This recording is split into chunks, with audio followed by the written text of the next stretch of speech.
प्यारे विद्यार्थियों को नमस्कार। कैसे हैं साथियों? राजस्थान क्लासेस के शॉर्ट नोट्स में आपका फिर से एक बार स्वागत है। हम बात करेंगे महाराणा प्रताप जी की। आपको सबको मालूम है साथियों, महाराणा प्रताप जी जो हम लोग पढ़ते हैं वो महाराणा प्रताप जी की बात करें 1.5-2 घंटे, कई बार 3 घंटे 4 घंटे महाराणा प्रताप जी में लग जाते हैं। और हमारे जो शॉर्ट नोट्स आप देख रहे हो वो आप लोगों को 10 मिनट में महाराणा प्रताप जी में करवा के बाहर निकल जाऊंगा। आप कहेंगे सर कैसे? तो फिर मैं आपसे निवेदन करूंगा, वो मेरी शिक्षण विधि है, वो मेरा पढ़ाने का तरीका है, वो हमारे नोट्स हैं, किस तरीके से उनको कवर किया गया है। फालतू की बातें लिखी नहीं, ऐसी लाइन हम लोगों ने यहाँ छोड़ी नहीं जो एग्जाम में नहीं आया, एग्जाम आए वहां आपको मिले ना, लेकिन एक भी लाइन वो नहीं लिखी जो आप लोग छोड़ने का चांस ले सकते हैं। जरा देखिए, महाराणा प्रताप जी की बात करें, सबसे पहले बात करेंगे, ये रिवीजन क्लास है बेटा, स्पीड के साथ निकलूंगा मैं, ध्यान रखना आप लोग। यहाँ पूरी गाथा नहीं गानी, हमें स्पीड के साथ निकलूंगा। जरा देखिए, पिताजी के नाम बात करें उदय सिंह। उदय सिंह की पत्नी जयवंताबाई सोनगरा पाली की रहने वाले। केवल मुझे सुनेंगे, केवल मुझे सुनेंगे, अगर नोट्स आपके पास है तो आप लेके बैठ सकते हो। पिता का नाम उदय सिंह हो गया, माता का नाम जयवंताबाई। जयवंताबाई है ना, ये पाली के अखेराज सोनगरा की बेटी थी। तो अखेराज सोनगरा की बेटी थी, और ध्यान रखें आप लोग, मानसिंह की बहन थी, है ना। और इनके गर्भ से कटारगढ़ का जो आप लोगों का कुंभलगढ़ में कटारगढ़ है, वहां एक बादल महल है। बादल महल में 9 मई 1540 को महाराणा प्रताप का जन्म हुआ। 9 मई 1540 को महाराणा प्रताप का जन्म हुआ। तो महाराणा प्रताप के पिताजी उदय सिंह, महाराणा प्रताप जी की मां जयवंताबाई सोनगरा, महाराणा प्रताप जी के नाना अखेराज सोनगरा, महाराणा प्रताप जी के मामा मानसिंह सोनगरा। बचपन में अपने पिताजी के साथ जाया करते थे। भील भाई बचपन छोटे बच्चे को कीका कहते हैं, तो इनका बचपन नाम कीका पड़ गया। विवाह हुआ इनका 1557 में अजबदेव पवार के साथ। 2 साल बाद इनके बेटे जन्मा, मार्च 1559 में, नाम था उनका अमर सिंह जी। यानी महाराणा प्रताप जी विवाह किसके साथ हुआ? अजबदेव पवार के साथ। कब हुआ? 1557 में। 2 साल बाद बेटा जन्मा, नाम क्या है? अमर सिंह प्रथम। अमर सिंह प्रथम का जन्म कब हुआ? 16 मार्च 1559 को। राजा कब बने? देखो, होली का दिन था, 28 फरवरी 1572 को उदय सिंह जी का निधन हुआ। जब उदय सिंह जी का निधन हुआ तो ध्यान रखें, महाराणा प्रताप जी का क्या हुआ? राज तिलक हुआ। कब हुआ? 1572 को, गोगुंदा में हुआ। ठीक है। पिता ने उत्तराधिकारी घोषित किया जगमाल को। जब जगमाल को उत्तराधिकारी घोषित किया तो उधर तो दाह संस्कार हो रहा है उदय सिंह जी का, और इधर जगमाल गद्दी पर बैठ गया। तो जगमाल को यहां से भगाया गया। जब जगमाल यहां से भागा तो जगमाल महाराणा प्रताप जी के सोतेले भाई कहां चले गए? अकबर की शरण में चले गए। बेटा, ये नोट्स हैं आपको एप्लीकेशन में, राजस्थान क्लासेस का एप्लीकेशन डाउनलोड करेंगे तो फ्री स्टडी मटेरियल में आपको अवेलेबल है, देखने के लिए, पढ़ने के लिए। प्रिंट आउट नहीं ले सकते आप वहां से। तो जगमाल अकबर की शरण में गया। जहाजपुर जागीर अकबर ने पहले क्या दी? जहाजपुर की जागीर दी, फिर क्या दी? आंधी की जागीर दी, और फिर देखे सिरोही का इन्हें आधा राज्य दिया। अब सिरोही का राजा कब चाहेगा कि भाई आधा राज्य इस पे कब्जा करे? सिरोही का राजा अपना आधा राज्य लेने की कोशिश करेगा, और उसी मामले में एक युद्ध हुआ जिसे इतिहास में दत्तानी का युद्ध कहते हैं। और दत्तानी के युद्ध में सिरोही के शासक है राव सुल्तान, सिरोही का शासक जीत गया और जगमाल की मृत्यु हो गई। एक सवाल यही बनता है, थोड़ी स्पीड जरूर है, मेरे ध्यान रखना, कि एक सवाल यही बनता है कि गुरुदेव ये जो सिरोही का आधा राज्य अकबर के पास आया कहां से? तो ध्यान रखें, बीकानेर का जो राय सिंह है, बीकानेर के राय सिंह ने ये अकबर का राज्य, सिरोही का आधा राज्य किसको दिया? अकबर को दिया। ये ध्यान रखें आप लोग, ठीक है। और अकबर ने उसे किसे दिया? ध्यान रखें आप लोग, वो किसे दिया? तो आप लोग कह देंगे सर वो दिया था जगमाल को। अब 1500 महाराणा प्रताप जी राजा बने, उससे पहले 1570 का नागौर दरबार का आयोजन हो चुका है। जब नागौर दरबार का आयोजन हुआ तो उसमें बहुत से राजा गए थे, लेकिन उदय सिंह जी नहीं गए थे। उदय सिंह जी गए भी नहीं, अधीनता स्वीकार भी नहीं की। तो ध्यान रखें, यहां अकबर ने 1570 का नागौर दरबार का आयोजन करवाया। वहां की जनता का दिल जीतने के लिए इनके द्वारा एक तालाब का निर्माण करवाया, जिसे हम शुक्र तालाब कहते हैं। क्या कहते हैं बेटा? जिसे हम शुक्र तालाब कहते हैं। मेवाड़ के महाराणा उदय सिंह ने अधीनता स्वीकार नहीं की। आमेर के राजा बारमल पहले अधीनता स्वीकार कर चुका। अब नागौर दरबार में कौन कौन सी रियासत है और कौन कौन से उसके शासक हैं जो क्या करेंगे? अधीनता स्वीकार करें। देखिए, बीकानेर का महाराजा कल्याणमल है, वो अधीनता स्वीकार करेगा। अपने पुत्र राय सिंह, जिन्हें मुगल साम्राज्य का स्तंभ कहते हैं, अपने पुत्र पृथ्वीराज राठौड़, जो डिंगल का हेरोस कहते हैं, इनको ले गया, यहाँ अधीनता स्वीकार करता है। मारवाड़ का राव चंद्रसेन गया था, चलते हैं यार, खुद देखते हैं। लेकिन राव चंद्रसेन के भाई, जो उनके विद्रोही थे, भाई अकबर की शरण में देखा यार, यहाँ तो राम और उदय सिंह तो पहले ही बैठे हुए, मुझे यहाँ से लौट जाना चाहिए। तो राव चंद्रसेन अधीन गया जरूर था, उपस्थित नहीं लिया हुआ, लेकिन अधीनता भी स्वीकार नहीं की, उपस्थित नहीं हुआ। जैसलमेर की हर्राय भाटी यहां गए, जैसलमेर के हर्राय भाटी हैं, उन्होंने क्या किया? अधीनता स्वीकार की, है ना। तो अब बात करें जब महाराणा प्रताप जी राजा बने तो महाराणा प्रताप जी की ऐसी स्थिति थी, किसी विद्वान ने कहा है कि सर आभूषण रहित विधवा महिला होती है उसकी स्थिति क्या होती है, वैसी मेवाड़ की स्थिति थी। मतलब खूब सुंदर महिला है लेकिन आभूषण रहित विधवा स्त्री है, ऐसी मेवाड़ की स्थिति थी। इन्होंने कसम खाई कि भाई ऐसा है कि मैं बहुत अच्छी तरीके से काम करूंगा, मेवाड़ को गुलाम नहीं होने दूंगा, मेवाड़ को अधीन नहीं होने दूंगा। और इन्होंने अपने युद्ध प्रबंध के लिए, बहुत अच्छा क्वेश्चन बनता है कि महाराणा प्रताप जी ने अपने युद्ध प्रबंध के लिए राजधानी कहां से कहां ले गए, आप कहेंगे गोगुंदा से कुंभलगढ़ ले गए। युद्ध प्रबंध के लिए अपनी राजधानी कहां ले गए, तो आप कहेंगे सर गोगुंदा से कुंभलगढ़ ले गए। अकबर ने सोचा है ऐसे करते हैं, उदय सिंह जी ने अधीनता स्वीकार नहीं की, हो सकता है ये अधीनता स्वीकार कर ले, अपन ऐसे करते हैं एक शिष्ट मंडल भेजते हैं। तो 4 शिष्ट मंडल भेजे, कितने, 4 शिष्ट मंडल महाराणा प्रताप जी के पास, हो सके ये हमारी बात है मान जाए, है ना, युद्ध ना करना पड़े। अकबर भी डरता था कि दिक्कत ना हो जाए, तो 4 शिष्ट मंडल भेजे। आपसे पूछ सकता है पहले कौन गया बाद में कौन गया, ऐसे पूछता है। तो आपकी एक लाइन तो आपने पहले से रट रखी, तो मुझे रटाने की आवश्यकता ही नहीं है आपको। क्या, जरा देखिए, जलाल खां, मान सिंह, भगवान दास टोडरमल, क्या कहा मैंने, जमा भग टोडर, जमा भग ऐसे कहते हैं, जमा भग टोडर ऐसे याद करते हैं। जलाल खां, मान सिंह, भगवान दास टोडरमल। एक गया 1572 में, 3 गए 1573 में, एक गया 1572 में, 3 गए 1573 में। देखो यहां नवंबर है, लास्ट में दिसंबर लगा दो, आपको यह भी याद करना पड़ेगा। पहले क्या है, नवंबर है, पहले नवंबर है, और लास्ट में क्या है, दिसंबर है। पहले नवंबर है, लास्ट में दिसंबर है।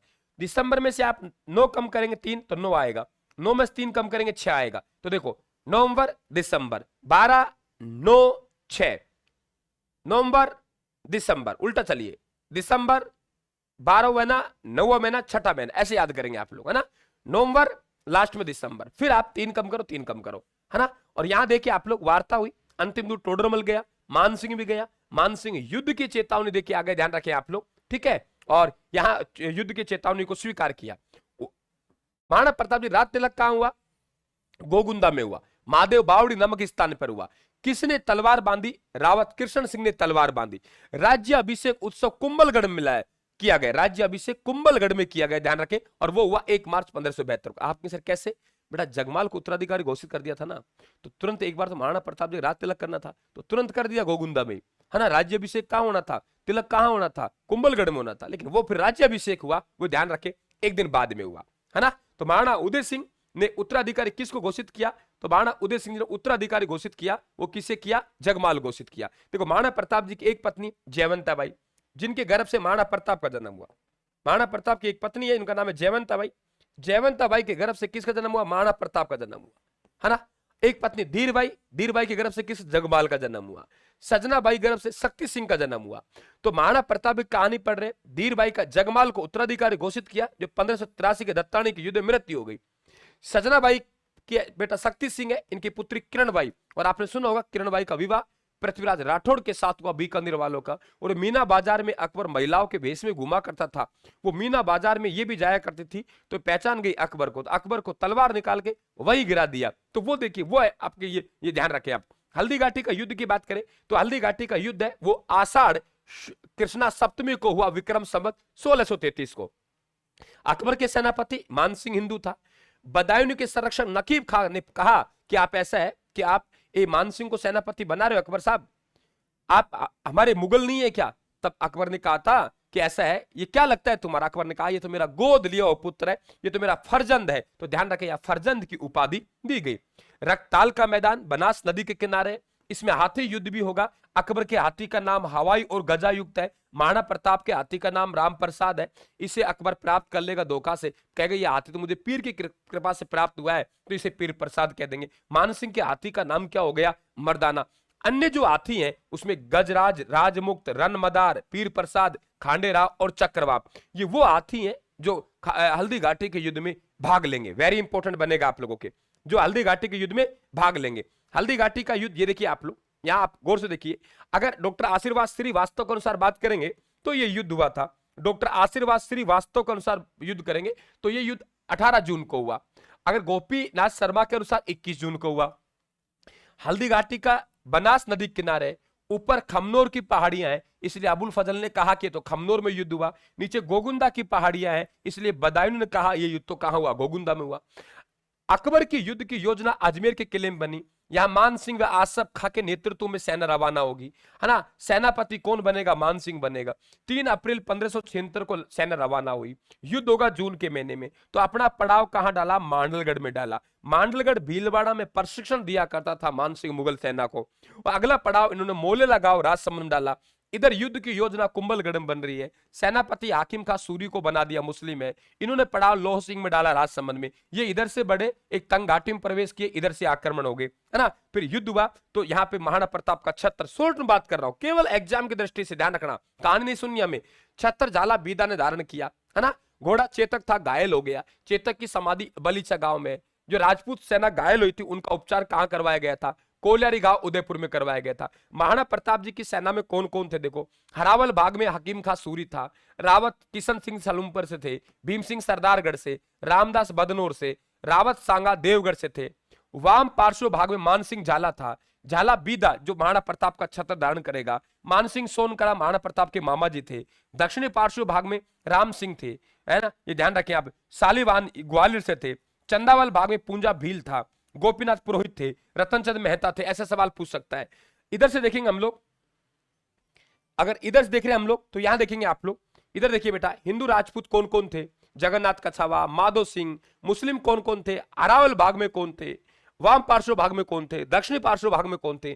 चंदावल भाग में मियत्तर खां, ये रिजर्व सेना का सेनापति था। इसलिए अफवाह फैलाई थी कि अकबर खुद युद्ध के मैदान में आ रहा है। ये ध्यान रखें आप लोग, ठीक है, बिल्कुल आप लोगों को मालूम होना चाहिए। तो हल्दी घाटी का युद्ध के परिणाम देखेंगे हम लोग। अनिर्णित युद्ध रहा है। योजना के मुताबिक मान सिंह बंदी नहीं बना पाए थे और इस कारण से मान सिंह को विभिन्न जो लाभ दे रखे थे उनसे वंचित कर दिया था एक बार, है ना। आसफ खां से पूछा बदायूं ने कि आप तीर चला रहे हो, आपको मालूम है क्या कौन से पक्ष का हिंदू मारा जा रहा है? हमारे पक्ष का है सामने वाला पक्ष का?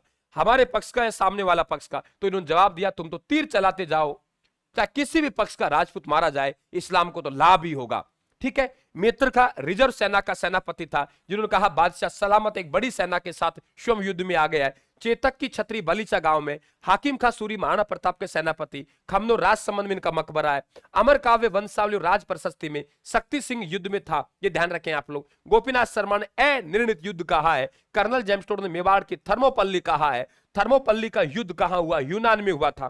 कुंभलगढ़ के युद्ध की बात करें, 3 अप्रैल 1578 को हुआ। कुंभलगढ़ की सैन्य चौकियों पर मुगल चौकियों पर आक्रमण करना शुरू कर दिया था। तो अकबर के सेनापति शाहबाज खां आया। पूछता है शाहबाज खां कितनी बार आया? आप लोग कहेंगे 3 बार आया। यहाँ के किलेदार राव बाण सोनगरा को महाराणा प्रताप जी दुर्ग छोप के यहाँ से निकल गए और महाराणा प्रताप जी यहाँ से निकल गए तो राव बाण सोनगरा युद्ध करते हुए वीर गति प्राप्त हुए।